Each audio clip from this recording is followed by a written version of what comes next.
JoeBlacula.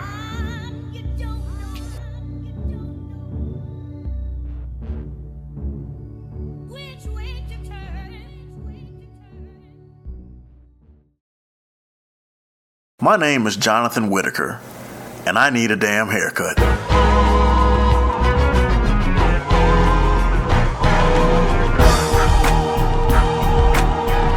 Between the ages of 4 to 13, my dad, the late James Whitaker, used to take me right here on 79th and Ingleside to Smith's Barbershop to get a weekly haircut. And ever since then, the Barbershop has always been a place that I could rely on to get a great cut, as well as have open conversations that you'd rather not have around women. It just so happens that I've gotten cool with a few barbers over the years, and this documentary focuses on how they honestly feel about their chosen profession. This is Rowan Weaver. Me and Ro have been friends with each other since September of 1979, where we first met at St. Peter Lutheran Church and School. He's been my main barber since 2003. This is one of two of Rowan's shopmates, Jamal, also known as Dilla. This is Cleveland Keys, also known as Saint Nick, and his shopmate Picaso Swag. That's right, I said Picaso Swag. Both of these cats are rappers. And finally, this is Calvin, also known as Party in a Bag. Not only is Calvin a barber, but just like Cleveland and Jamal, he's also a rapper. I like cutting. I think I'm decent at it. And, my old man was a teacher. So everybody always was like, well, why don't you teach and this and that. Well, I'm not built for the classroom, especially nowadays. So I kind of do this. It's my way of giving back, talking to the kids. You got different people coming in, different information being shared. There's a lot of opportunities come through the barbershop.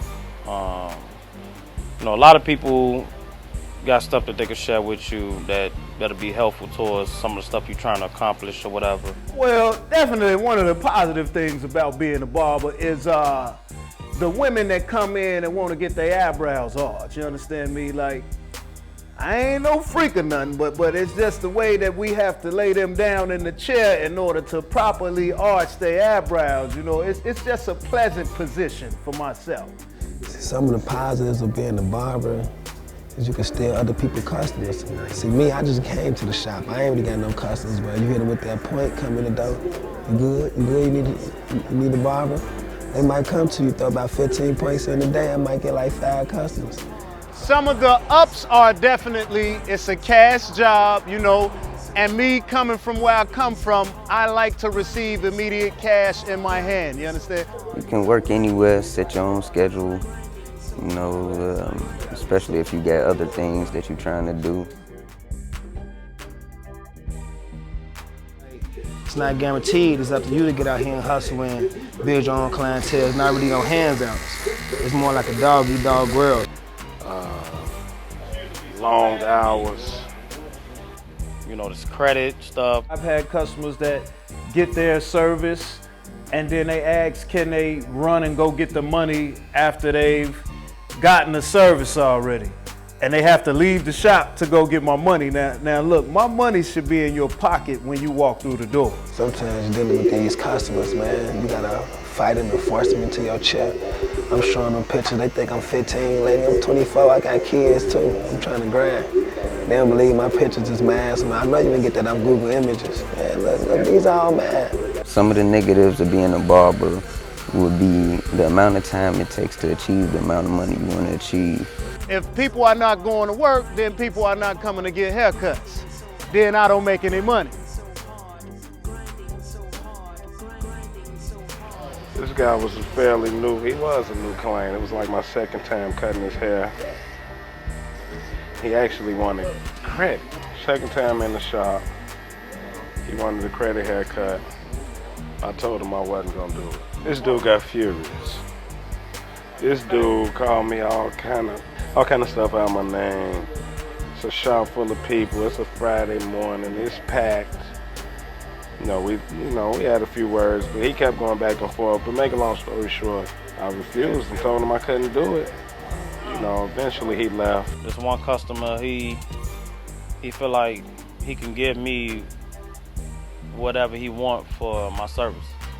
You know, he wanna give you short money. He feel like your cut ain't worth this much or it's too high or whatever. So I abandoned him. Well, there's been a customer that I refused to give a haircut to because the person was heavily intoxicated, and I just don't believe in being tortured by having to cut someone's hair whose breath smells like maybe sewage or something like that. Besides these bad kids, you know, I know they don't refuse customers. But one day it was one of my guys, you know, he come to the shop, you know, it's early. He like, man, I got a little weed. He smoke with me. He want to get high with me. When I start cutting his hair, he tell me, I said, man, you better not be high. What you mean, nigga? You just smoke with me? Nigga, you know I'm high. Putting me out here like this in the shop, I had to put him on my chair. I never cut his hair again. Those are two reasons. Alcoholics and people who don't keep their hygiene straight. I don't like cutting their hair.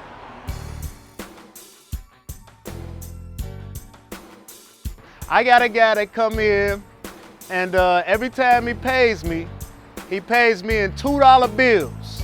Brand new, crisp $2 bills. I don't know whether he robbed a bank or what he did, but people usually like to keep $2 bills. I need my money to be able to spend immediately. I just don't like receiving the $2 bills. I don't know, maybe it's a Seinfeld thing about me. I just want 5, 10s, and 20s. I don't want $2 bills, man. The ability to follow instructions. Mainly not respecting my time though. That's the main thing. I got some customers that come in, they want this, they want that, they want their eyebrows, they want their nose hairs did. Could you get the hair out of my ear? And then they give me $20. You got the customers that try to tell you, you can't talk while you cutting their hair. Hey, look, man, I got 10 minutes. Could you just cut my hair for him? I could talk, cut your hair, chew bubble gum, drink some water, everything, man. Dang, like, don't worry about me. I'm the pilot. You the passenger. Just sit here and get your hair cut, man. From time to time, we have clients that want to come around, no shirt on, no shoes, basically no shirt, no service. You know what I'm saying? One thing that gets on my nerves about customers is ignorance and not knowing what you want. You could just ask and we'll see what we could do. At the end of the day, these barbers truly love what they do, or else they wouldn't do it. So the next time you get a high quality haircut, throw your barber an extra tip, because they worked hard for it. And damn it, say thank you. For those of us who can't cut our own hair, we truly appreciate your tolerance, talents, and your time. Mirror, mirror on the wall, who's the freshest of them all? I hope it's me when my destiny starts to call. I gotta fly, spread my wings, can't fit a fall. Higher than my circumstances, I clear them all. I look at my reflection, only see a part of me. The odyssey is gonna lead me where I ought to be. Manhood, the next phase of my biology. But for now, witness the magic from this prodigy. Mirror, mirror on the wall, who's the freshest of them all? I hope it's me when my destiny starts to call. I gotta fly, spread my wings, can't fit a fall. Higher than my circumstances, I clear them all. I look at my reflection, only see a part of me. The odyssey is gonna lead me where I ought to be. Manhood, the next phase of my biology. But for now, witness the magic from this prodigy. In the mirror. Winning. He won it now. Give it up. It's your day to acknowledge he's a champion and he's a king and leave it at that. JoeBlacula. And that's what I have to say.